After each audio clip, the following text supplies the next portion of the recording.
Jemaat yang dikasihi Tuhan, mari kita memohon pimpinannya, kita bersatu di dalam doa.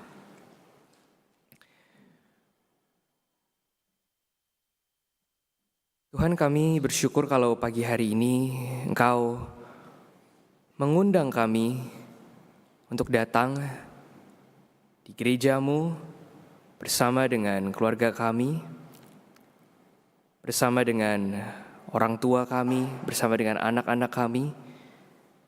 Pada hari ini kami boleh beribadah bersama. Kami bersyukur untuk puji-pujian yang boleh mempersiapkan hati kami dan juga pikiran kami. Tuhan, kalau kami boleh jujur, di dalam kehidupan kami ini ada begitu banyak hal yang membuat kami mungkin merasa lelah. Ada hal-hal yang membuat kami merasa beban yang kami pikul di dalam kehidupan kami ini begitu banyak, yang seringkali memalingkan pandangan kami daripada Engkau. Tapi meskipun demikian, Engkau adalah Allah yang selalu memandang kami di dalam Kristus. Dan pada hari ini adalah satu anugerah yang besar kalau kami boleh merenungkan firman-Mu. Oleh karena itu kami mempersembahkan waktu kami. Kau pakailah hamba-Mu yang penuh dengan keterbatasan. Dalam nama Tuhan Yesus Kristus kami berdoa. Amin. Selamat pagi Bapak Ibu Saudara-saudari yang saya kasih di dalam Tuhan. Bersyukur ya hari ini kita boleh datang beribadah pagi-pagi. Ada yang merasa segar bangun pagi, ada yang merasa lemes. Saudara, saya juga baru pulih, jadi mungkin hari ini suaranya agak bindeng. Tapi saya bersyukur sekali ketika saya bangun pagi hari ini, saya somehow merasakan dan mengalami bagaimana kalau kita boleh beribadah di hari Minggu itu adalah satu privilege yang Tuhan berikan. Nah, mari kita sungguh-sungguh memberikan diri kita nggak menyia-nyiakan kesempatan yang Tuhan berikan. Saudara, mari kita sama-sama baca surat 1 Korintus pasal yang ke-11. Kita baca 1 Korintus, surat 1 Korintus pasal yang ke-11 ayat yang ke-17 sampai ayat yang ke-34. Saudara, saya akan bacakan bagian ini secara perlahan-lahan. Saya mengundang setiap kita untuk menyimak di dalam Alkitab masing-masing. Kebiasaan-kebiasaan yang salah dalam perjamuan malam. 1 Korintus 11 ayat yang ke-17. Dalam peraturan-peraturan yang berikut aku tidak dapat memuji kamu, sebab pertemuan-pertemuanmu tidak mendatangkan kebaikan tetapi mendatangkan keburukan. Sebab pertama-tama aku mendengar bahwa apabila kamu berkumpul sebagai jemaat, ada perpecahan di antara kamu, dan hal itu sedikit banyak aku percaya. Sebab di antara kamu harus ada perpecahan, supaya nyata nanti siapakah di antara kamu yang tahan uji. Apabila kamu berkumpul, kamu bukanlah berkumpul untuk makan perjamuan Tuhan. Sebab pada perjamuan itu tiap-tiap orang memakan dahulu makanannya sendiri, sehingga yang seorang lapar dan yang lain mabuk. Apakah kamu tidak mempunyai rumah sendiri untuk makan dan minum? Atau maukah kamu menghinakan jemaat Allah dan memalukan orang-orang yang tidak mempunyai apa-apa? Apakah yang kukatakan kepada kamu memuji kamu? Dalam hal ini aku tidak memuji. Sebab apa yang telah kuteruskan kepadamu telah aku terima dari Tuhan, yaitu bahwa Tuhan Yesus pada malam waktu ia diserahkan mengambil roti dan sesudah itu mengucap syukur atasnya. Ia memecah-mecahkannya dan berkata, "Inilah tubuhku yang diserahkan bagi kamu. Perbuatlah ini menjadi peringatan akan aku." Demikian juga ia mengambil cawan sesudah makan lalu berkata, "Cawan ini adalah perjanjian baru yang dimeteraikan oleh darahku. Perbuatlah ini setiap kali kamu meminumnya menjadi peringatan akan aku. Sebab setiap kali kamu makan roti ini dan minum cawan ini, kamu memberitakan kematian Tuhan sampai ia datang. Jadi barang siapa dengan cara yang tidak layak makan roti atau minum cawan Tuhan, ia berdosa terhadap tubuh dan darah Tuhan. Karena itu hendaklah tiap-tiap orang menguji dirinya sendiri dan baru sesudah itu ia makan roti dan minum dari cawan itu. Karena barang siapa makan dan minum tanpa mengakui tubuh Tuhan, ia mendatangkan hukuman atas dirinya. Sebab itu banyak di antara kamu yang lemah dan sakit dan tidak sedikit yang meninggal. Kalau kita menguji diri kita sendiri, hukuman tidak menimpa kita. Tetapi kalau kita menerima hukuman dari Tuhan, kita dididik supaya kita tidak akan dihukum bersama-sama dengan dunia. Karena itu saudara-saudaraku, jika kamu berkumpul untuk makan, nantikanlah olehmu seorang akan yang lain. Kalau ada orang yang lapar, baiklah ia makan dahulu di rumahnya, supaya jangan kamu berkumpul untuk dihukum. Hal-hal yang lain akan kuatur kalau aku datang.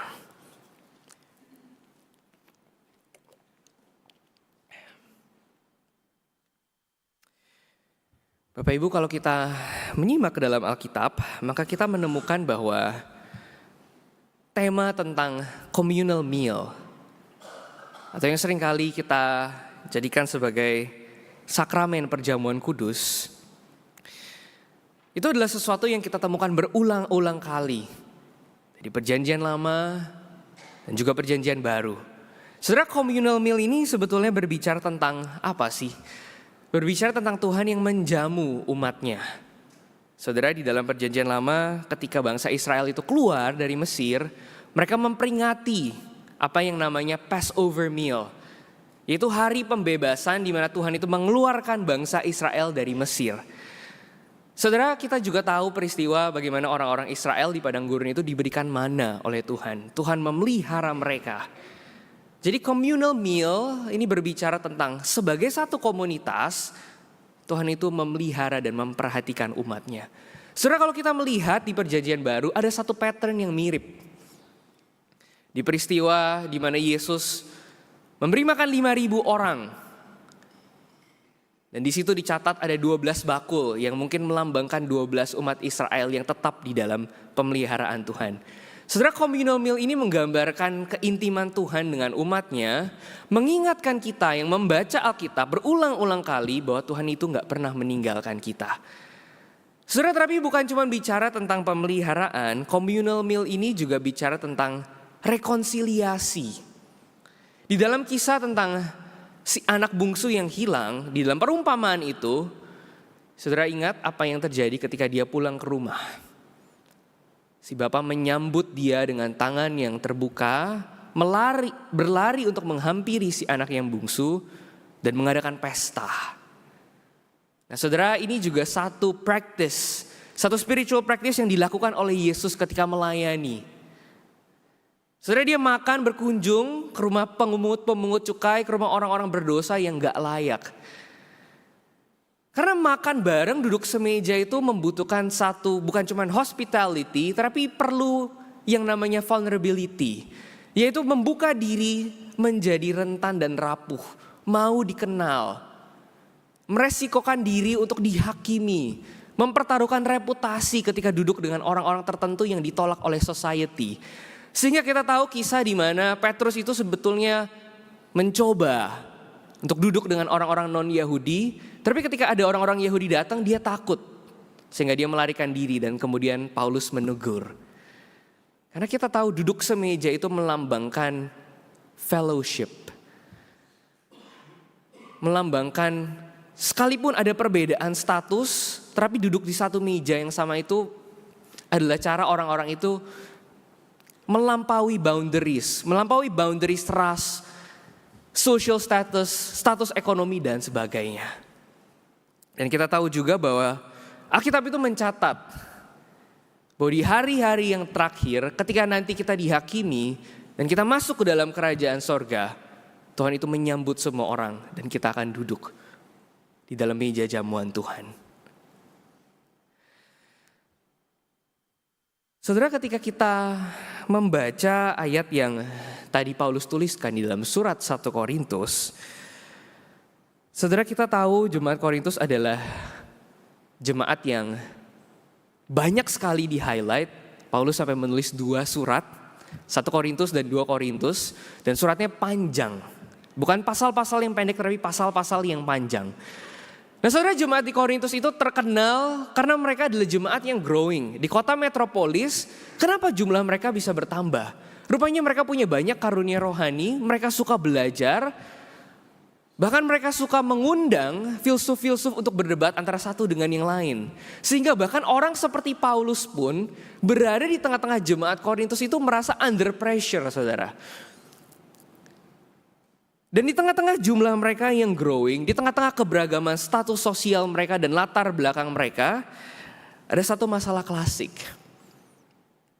Perpecahan. Saudara, kita simak ayat ini. Paulus bilang bahwa di dalam perjamuan malam, saudara, apa yang terjadi? Saudara, apa yang kita rayakan sebagai perjamuan kudus setiap bulan? Saudara, di dalam konteks gereja mula-mula pada waktu itu sebetulnya adalah perjamuan malam.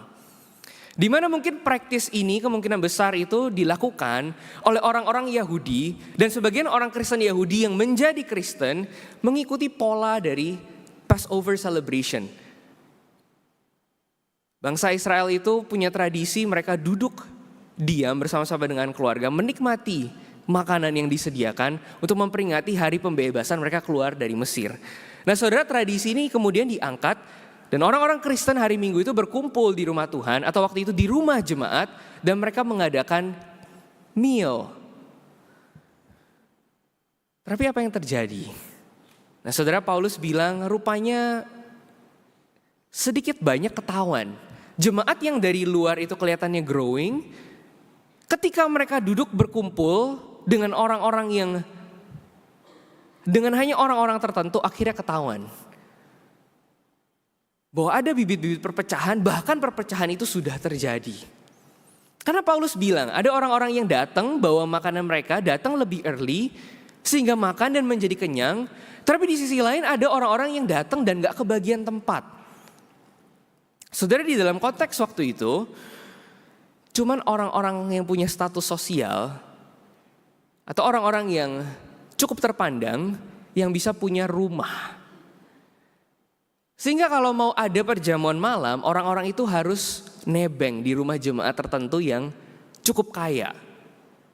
Dan apa yang terjadi? Saudara, kalau orang kaya, biasanya kerjanya gak perlu full time. Mereka mungkin punya upahan, punya pekerja yang bekerja untuk mereka, jadi mereka gak sibuk. Sehingga punya banyak spare time. Akhirnya mereka nge-host, pakai rumah mereka, pakai ruangan inti untuk mengundang jemaat makan. Lalu mereka membawa makanan-makanan yang enak. Tapi di sisi yang lain, di Korintus itu juga ada jemaat-jemaat yang secara status sosial mungkin kurang terpandang. Orang-orang ini mungkin adalah buruh kerja yang dari hari Senin sampai hari Minggu itu harus kerja dari pagi sampai malam. Karena mereka adalah buruh upahan harian. Sehingga apa? Mereka gak punya spare time. Mereka selesai kerja udah malam.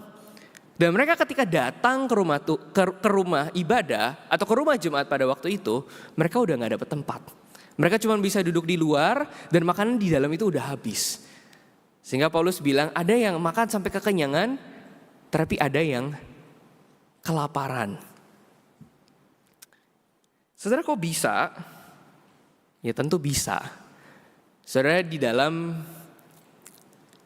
budaya manapun, di dalam abad apapun, manusia itu hidup membawa latar belakang sosial yang berbeda. Dan kalau kita lihat, ini menjadi struggle yang serius bagi gereja. Saudara, coba kita lihat. Sebagai orang yang lahir di dalam keluarga atau setting sosial tertentu, kita itu selalu membawa yang namanya privilege. Privilege ini bisa aja kita lahir di dalam keluarga yang baik. Privilege ini bisa aja kita punya pendidikan yang tinggi. Privilege ini bisa aja kita punya status sosial atau perekonomian yang baik. Privilege ini bisa bicara tentang bahasa. Saudara, pada zaman itu orang-orang yang gak berbahasa Greek, yang gak berbahasa Yunani itu dianggap sebagai orang-orang barbar. Orang-orang yang gak berpendidikan.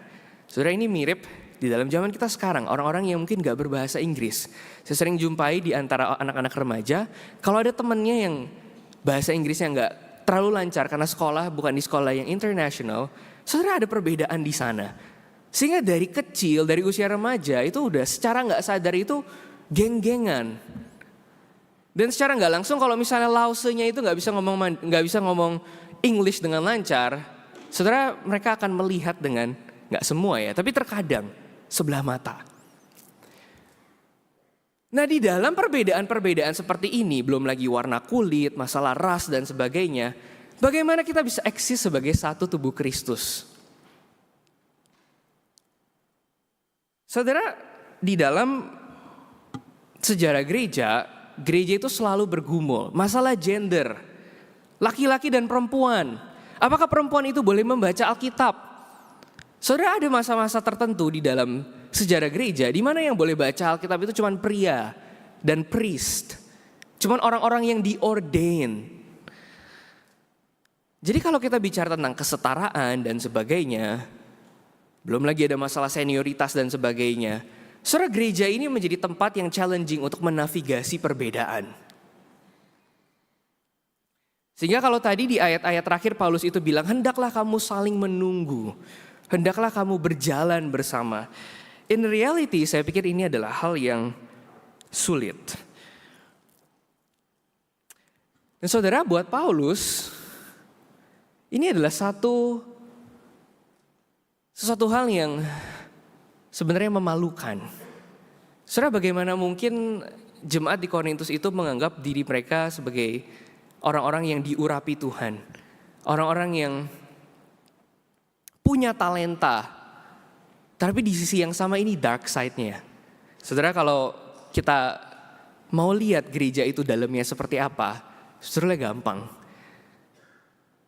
Kita bisa lihat apakah para leaders-nya ketika mereka berkumpul di dalam keberagaman. Saudara, ada satu istilah yang namanya itu whitewashed. Whitewashed atau whitewashing. Artinya pemutihan. Nah, saudara, istilah ini digunakan sebetulnya untuk mendescribe orang-orang non kulit putih yang kalau mau eksis di dunia kulit putih itu harus behave seperti orang kulit putih. Nah, termasuk tadi saya bilang masalah budaya, masalah bahasa. Masalah kadang-kadang kita melihat budaya mandiri individualistik itu adalah sesuatu yang baik. Nah, saudara, kadang-kadang secara gak sadar peristiwa atau fenomena mungkin bukan sama persis whitewashing, tapi menjadi sama, harus jiplak, harus ikutin orang-orang yang berada di dalam center of community itu menjadi problem di gereja. Sehingga kalau aku gak menjadi sama cara pikirku, apa yang aku percaya, ekspresi rohaniku dengan orang-orang yang menduduki tempat yang sentral di dalam gereja, aku gak bisa exist. Nah, saudara, apa yang harus kita lakukan sebagai komunitas Kristen menghadapi perbedaan? Saudara, saya tahu kita adalah gereja Tionghoa dan kita seringkali mempertahankan ketionghoaan kita. Tapi di sisi lain kita juga tahu Alkitab itu mengajarkan bahwa Tuhan mencintai semua suku. Dan kalau kita bilang kita adalah gereja yang setia dengan Alkitab, apakah kita pilih-pilih ayat dalam hal ini? Apakah kita hanya menggunakan ayat-ayat tertentu untuk menjaga dominasi kelompok kita? Dan saudara, di dalam bagian ini Paulus mengingatkan.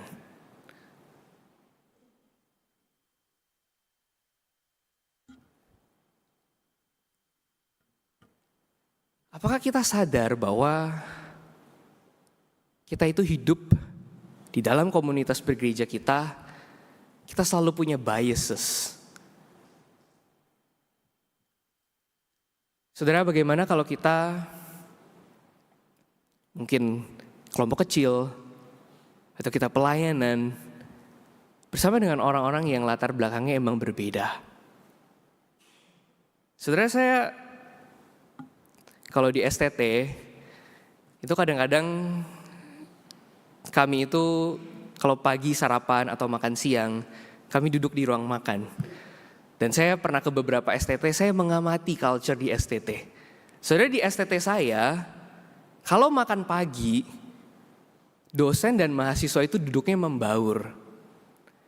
Jadi kita yang kadang-kadang cuma dengerin dosen di kelas, gak tahu kisah hidup mereka seperti apa, kalau lagi duduk makan bareng, kita bisa jadi lebih dekat. Tapi kalau lagi makan siang, biasa dosen-dosen itu duduknya bareng. Sehingga meja dosen itu somehow kayaknya tuh jadi meja kehormatan. Ada teman saya yang lulus, di-hire jadi dosen. Dia mengabdi sebagai dosen. Saudara, itu suka jadi jokes bagi kita alumni-alumni. Kita tanya, kita cecer, percakapan di meja dosen itu apa sih?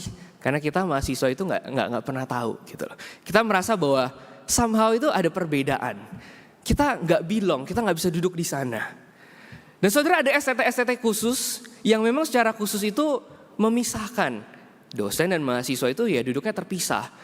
Mau dimakan siang, makan pagi, makan malam itu nggak akan pernah bisa duduk bareng. Karena ada perbedaan status. Saudara, ini jadi pertanyaan ya.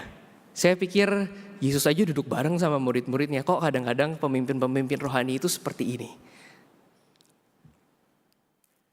Saudara, di gereja lama saya, dulu pas saya masih remaja, saudara, anak remaja itu banyak yang peka juga. Mereka sekalipun mungkin gak berpendapat, mereka tahu, mereka observe apa yang dilakukan oleh pemimpin-pemimpin rohani di sekitar mereka. Sehingga saya dengan beberapa teman-teman saya itu selalu observe. Ada satu hamba Tuhan senior yang suka upload foto atau di-tag foto makan di hotel mulia. Terus kita suka ngomongin di belakang, lihat nih, kayaknya baru bulan lalu pergi lagi. Saudara, sadarkah kita bahwa seringkali privilege yang Tuhan berikan kepada kita, jabatan, edukasi, atau kekuasaan, senioritas, saudara, ketika kita berada di gereja ini harusnya jadi shared space. Tapi pertanyaannya adalah, apakah komunitas kita ini adalah komunitas yang sharing space atau taking space? Beda ya, space sharing community atau space taking community. Ketika ide-ide atau gagasan di dalam bergereja atau cara-cara di dalam kita menghidupi kehidupan spiritualitas kita itu didominasi oleh kelompok-kelompok tertentu. Ketika suara itu sulit untuk kita sampaikan, saudara, apa yang harus kita lakukan? Kita harus sadar bahwa menavigasi perbedaan itu bukanlah sesuatu yang mudah.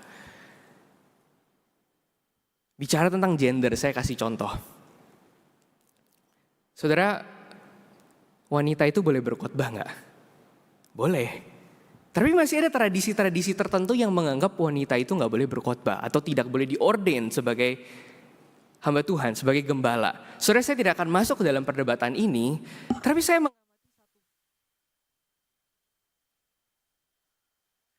saya mengamati satu fenomena. Kalau kita dengerin pengkhotbah wanita, ketika mereka berbicara, dan mereka berbicara intonasi khotbahnya atau cara khotbahnya itu nggak seperti laki-laki, argumentasinya, cara retorikanya, nggak menunjukkan sisi-sisi feminitas. Karena femininitas itu adalah sesuatu yang mungkin nggak layak untuk tampil di mimbar. Harus strong. Sehingga saya observe, biasanya pengkhotbah-pengkhotbah wanita yang diundang untuk berkhotbah itu adalah pengkhotbah wanita yang sorry to say, berkhotbahnya mirip pria. Jarang sisi kewanitaan itu bisa ditampilkan di mimbar. Kalau khotbah yang reflektif, yang menyangkut emosi, saudara, apakah jemaat itu bisa menerima? Nah, dan ini terjadi di dalam kehidupan bergereja kita juga. Saudara, kadang-kadang masalah gender role ini jadi sebuah ambiguitas. Apakah perempuan boleh memimpin? Apakah perempuan boleh bersuara di rapat? Bagaimana kalau perempuan suaranya lebih keras dari pria? Bagaimana kalau ternyata yang wanita lebih berpendidikan? Bukankah ini juga terjadi kadang-kadang di dalam pernikahan? Nah, saudara, so what should we do?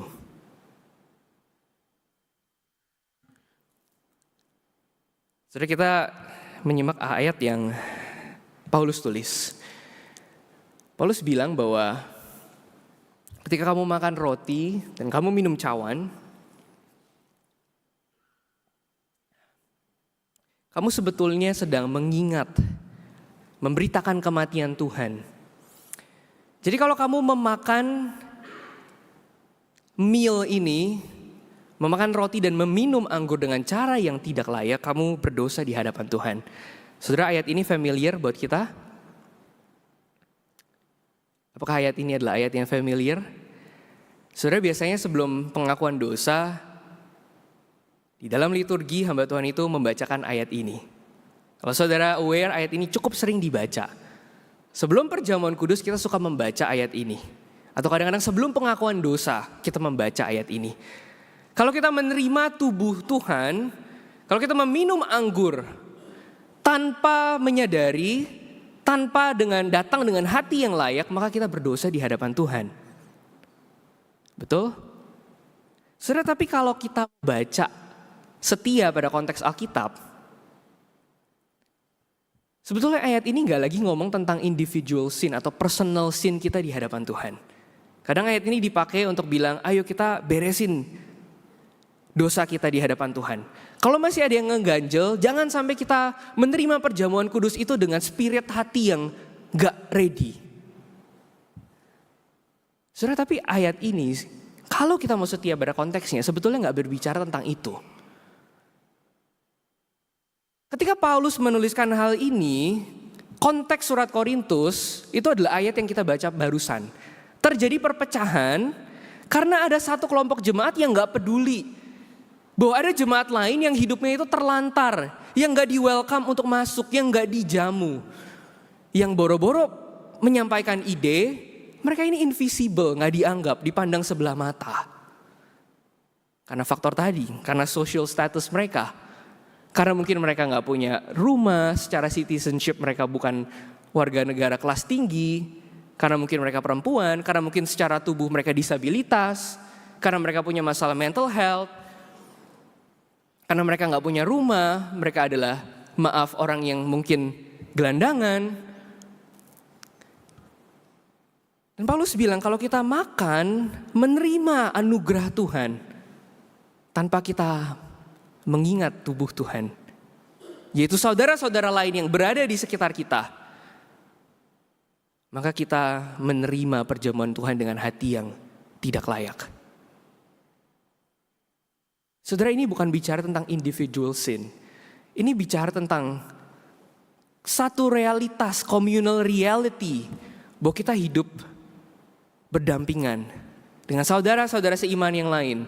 Yang mau gak mau, walaupun kita gak mau mengakui keberadaan mereka, mereka ada di sekitar kita dan kita seharusnya menjamu mereka. Saudara, sehingga ini mirip dengan kisah di mana orang-orang Farisi itu gak suka ketika Yesus itu duduk dengan golongan-golongan orang tertentu. Dan kalau kita mau tarik ke konteks perjanjian lama, Tuhan Yesus mungkin bisa bicara ke orang Farisi.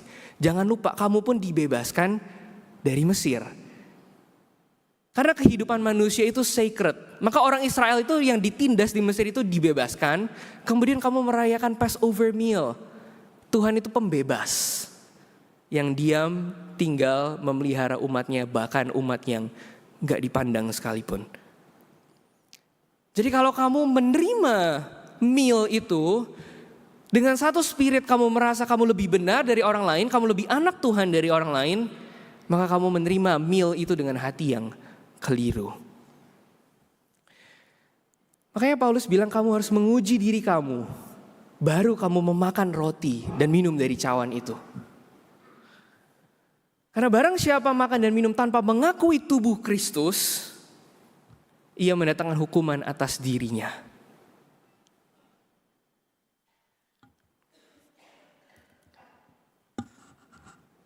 Saudara, Martin Luther King itu pernah berkata satu hal. Amerika yang mengaku in God we trust, Christian nation. Saudara, enggak terlalu lama, baru sekitar mungkin 70 tahun yang lalu. Saudara tahu betapa rasisnya negara Amerika? Segregasi itu terjadi. Saudara, pendeta Yakub itu pernah cerita ketika dia studi di Amerika, dia memang ke seminary yang mostly itu white people. Tapi white people ini accepting Asian. Nggak accepting black student, tapi accepting Asian. Nah, pada hari Minggu itu dia suka mendaftarkan diri untuk khotbah di gereja-gereja. Karena banyak gereja-gereja kecil, jadi dia mendaftarkan diri untuk latihan English. Nah, satu ketika dia pergi ke satu gereja di satu kota tertentu bersama dengan temannya yang dia kenal gitu lewat Komsel. Kebetulan temannya ini black people, African American.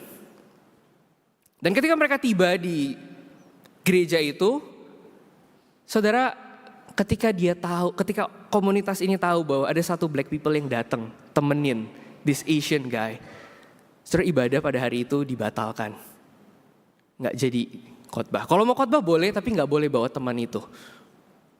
Saudara, ini masih sekitar beberapa puluh tahun yang lalu, beberapa dekade yang lalu.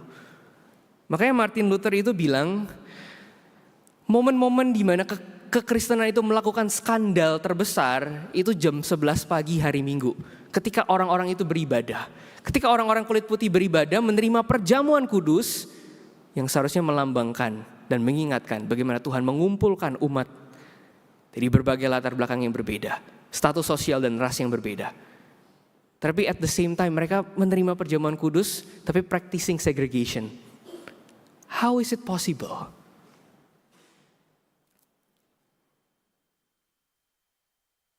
Saudara, segregasi itu gak cuma bicara tentang ras. Tadi saya udah sebutin segregasi itu macam-macam.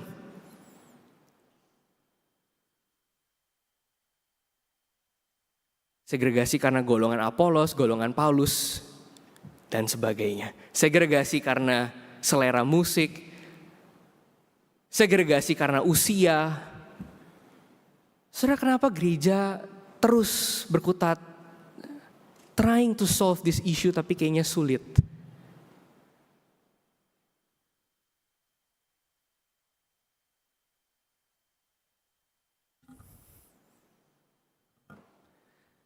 Saudara, sehingga pada hari ini sebagai satu komunitas, coba kita sama-sama pikirkan. Bagaimana mungkin kita bisa exclude other people yang Tuhan udah include?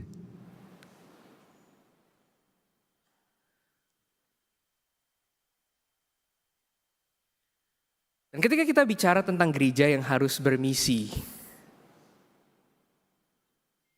saya pengen tanya satu hal, apakah betul ya spirit penginjilan itu adalah spirit penginjilan gereja kita sebagai gereja Reform Injili adalah spirit penginjilan yang sejati?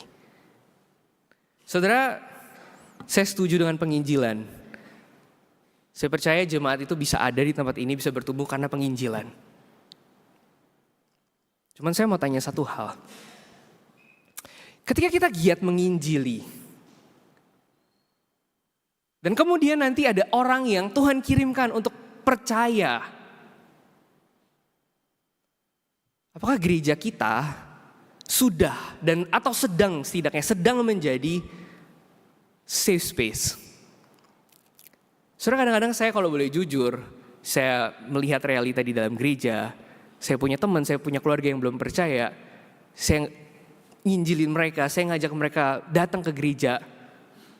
Saya cuma pikir, kira-kira mereka siap gak ya menghadapi realitas gesekan, masalah yang begitu banyak di gereja. Pemimpin rohani yang kita tahu gak perfect, jemaat yang kita tahu suka berantem, jemaat yang kita tahu kadang-kadang eksklusif. Saudara, ketika kita menginjili orang dari latar belakang yang berbeda, mungkin dari server yang lain. Saya punya satu kisah pelayanan di gereja, di kota lain ketika praktek 2 bulan.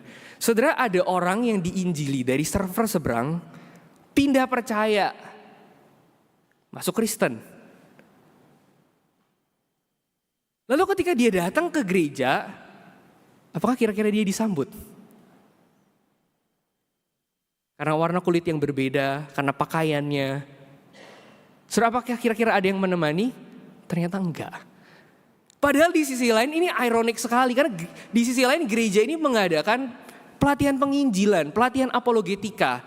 Jadi jemaat-jemaatnya, anak-anak muda itu naik disuruh pesen Grab.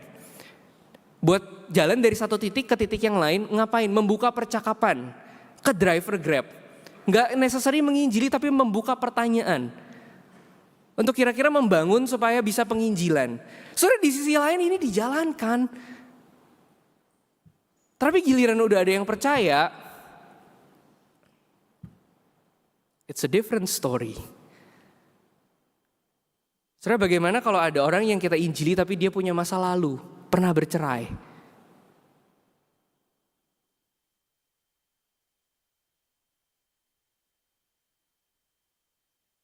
Susah ya.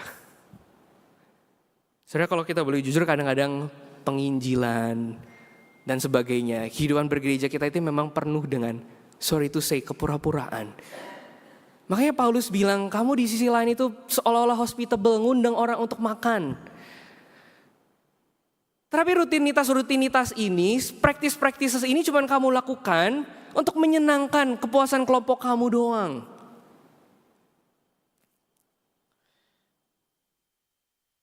Saudara, saya rasa membangun spirit dan memikirkan hal ini adalah sesuatu yang challenging. Ketika kita duduk bersama-sama, saudara, berapa banyak dari kita yang bahkan dengan anak kita, dengan orang tua kita, dengan menantu kita, dengan pasangan kita, saudara, ketika kita duduk semeja, apakah komunikasi kita, apakah respect kita terhadap mereka itu baik? Saudara, di antara pasangan suami istri, karena income yang berbeda, karena latar belakang keluarga yang berbeda,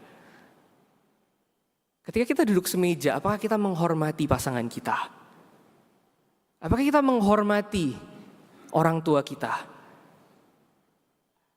Apakah kita menganggap mereka? Saudara, saya pun kalau boleh jujur, kalau saya trying to reflect, kalau saya ini selama ini hangout tuh kira-kira hangout sama siapa aja sih? Mungkin 80% atau 90% of the time, sebetulnya saya cuma hangout sama orang-orang yang sama, mirip itu-itu aja. Saya cuma lebih sering hangout dengan orang-orang yang setuju dengan ide dan pemikiran saya. Dengan orang-orang yang kalau ngomong langsung nyambung. Dengan orang-orang yang gak menyusahkan, merepotkan. Dan sekali lagi saya pikir, I can preach, it's easy. Saya bisa ikut perjamuan kudus. Tapi kalau saya duduk diam dan membayangkan, Tuhan udah invite aku untuk duduk di mejanya. Apakah aku dengan layak menerima undangan itu? Taunya dari mana? Saudara, Paulus bilang, ujilah dirimu. Apakah kamu mengakui tubuh Kristus di sekitar kamu? Saudara, kadang-kadang ya kalau kita bergereja, entah gimana, di dalam tradisi kita, paling penting di gereja itu apa? Paling penting itu punya belief yang sama. Cara pandang yang sama, mindset yang sama. Kedua, behavior yang sama. Cara bertindak, berperilaku yang sama.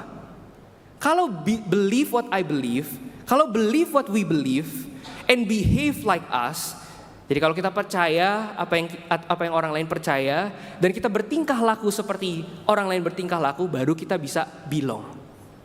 Jadi believe dulu, behave, baru belong.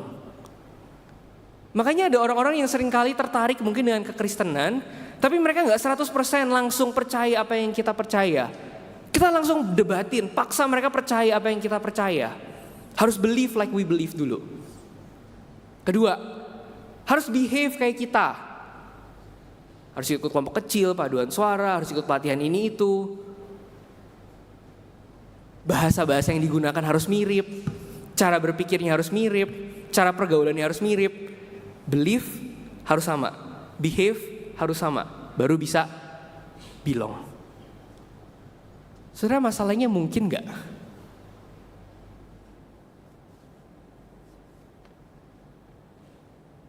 Saudara, kalau kita lihat apa yang Yesus lakukan, apakah dia memaksa orang untuk percaya dulu baru belong jadi murid? Behave dulu baru belong jadi murid? Nah, saudara, menariknya, kalau kita observe spiritualitas di dalam pelayanan Tuhan Yesus, saudara, yang Tuhan Yesus lakukan itu bukan spiritualitas yang menggurui, spiritualitas yang mencoba untuk mendominasi. Tapi Yesus hadir sebagai friend dan companion. Sehingga behave dan believe itu nomor belakangan. Orang-orang itu bisa punya sense of belonging dulu. Setelah murid-murid itu belong 3 tahun, selama 3 tahun tidur dan makan bersama-sama dengan Yesus, mereka mulai lihat secara nyata cara hidup Yesus. Dan pelan-pelan mereka mulai behave seperti Yesus. Baru akhirnya mereka bisa dikatakan believe.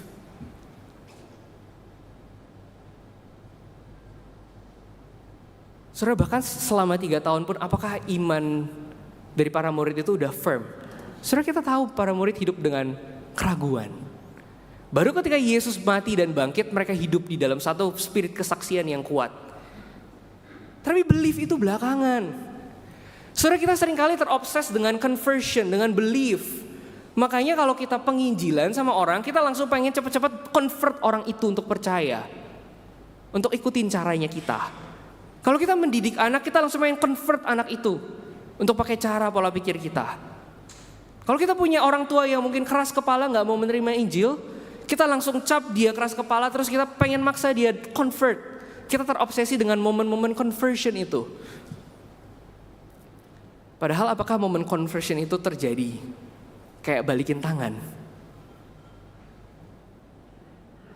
Saudara, di tengah-tengah kehidupan bergereja, di mana kita hidup dengan spirit individualistik, membawa behavior yang kurang membangun. Saudara, kita harus sadar satu hal. Apakah kita punya satu humility untuk duduk, mendengar, menyambut orang yang berbeda? Apakah kita dan mereka bisa belong dulu?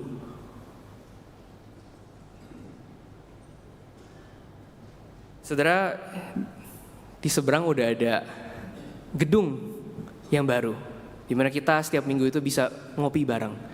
Kalau habis kebaktian doa, kita ada jamuan makan. Saudara, pas kita duduk ngopi atau makan, apakah kita duduk hanya dengan orang-orang yang sama? Saudara, tadi saya udah bilang, pas saya persiapin khotbah ini, saya pikir 80 and 90% of the time saya cuma duduk dan makan sama orang yang sama.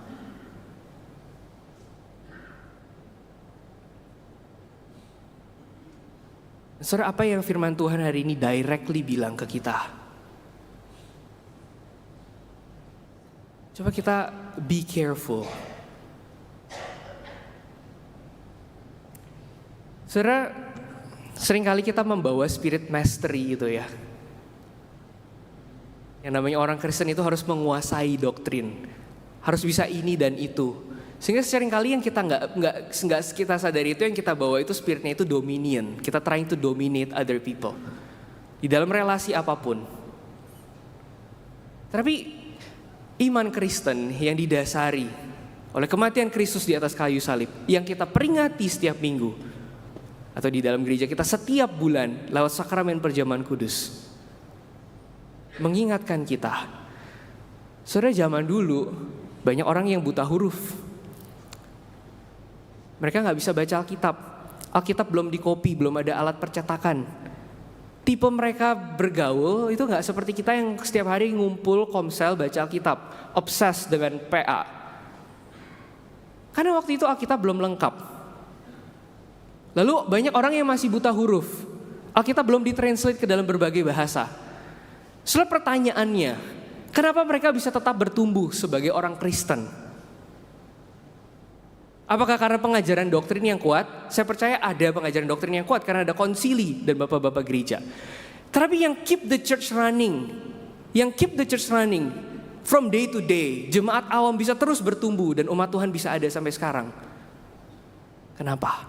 Karena mereka berkumpul setiap hari Minggu, memecah-mecahkan roti, minum anggur, dan menjadi satu di dalam Tuhan.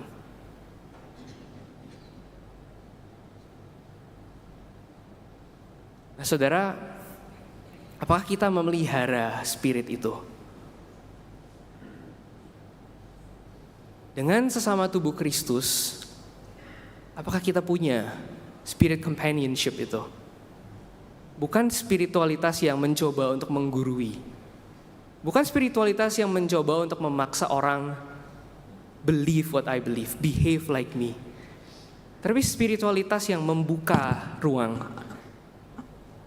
supaya first and foremost orang-orang itu bisa punya sense of belonging.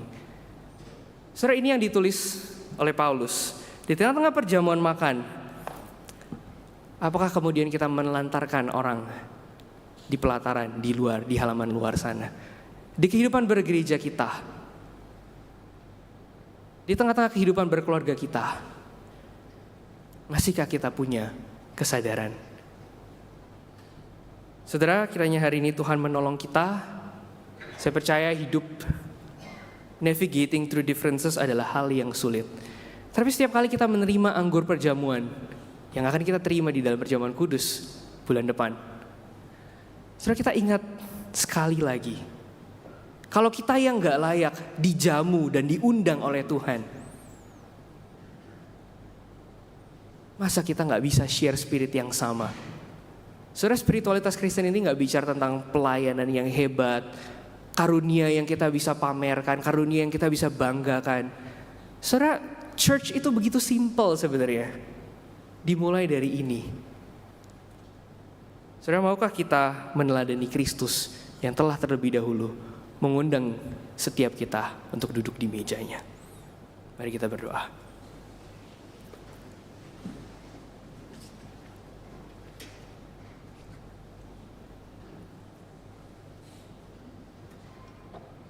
Tuhan, pada hari ini kami yang tidak layak Engkau undang bukan hanya untuk duduk semeja. Setiap bulan kami merayakan perjamuan kudus, memperingati bagaimana Engkau duduk bersama dengan murid-murid, memberi tubuh-Mu agar kami dipersatukan. Tapi pada hari ini kami duduk dekat dengan Engkau dan kami mendengar suara hati-Mu. Tuhan, kalau kami punya begitu banyak kelebihan di dalam hidup kami, jangan sampai kami menggunakan privilege kami dan kelebihan kami untuk secara tidak sadar memecah gereja-Mu. Kami menggunakan karunia kami, kelebihan kami, untuk secara tidak sadar hanya menjaga kepentingan kami. Tuhan, kalau kami melihat apa yang Rasul Paulus telah ingatkan, yang Kau kehendaki adalah unity. Yang Kau kehendaki adalah kami hidup saling menunggu. Kami hidup di dalam satu damai sejahtera yang indah. Dan Tuhan, ganti bayangan kami, ganti imajinasi kami. Kau seringkali imajinasi kami itu dipenuhi dengan agenda kami, dengan apa yang kami anggap baik. Tuhan, penuhi kami dengan imajinasi bahwa Engkau adalah Tuhan yang merendahkan diri, menjadi manusia, dan duduk diam bersama dengan para pendosa seperti kami. Ajar kami Tuhan, untuk kami punya kerendahan hati, duduk bersama dengan orang-orang yang berbeda. Pakai kami untuk merengkuh dan merangkul tubuh Kristus yang ada di sekitar kami, dan bahkan yang ada di luar sana, yang seringkali keberadaannya tidak kami akui. Dan ajar kami untuk punya keterbukaan, menggunakan tangan kami untuk boleh merangkul bahkan orang-orang yang belum percaya. Berikanlah kami anugerah untuk menjalankan firman-Mu. Dalam nama Tuhan Yesus kami berdoa. Amin.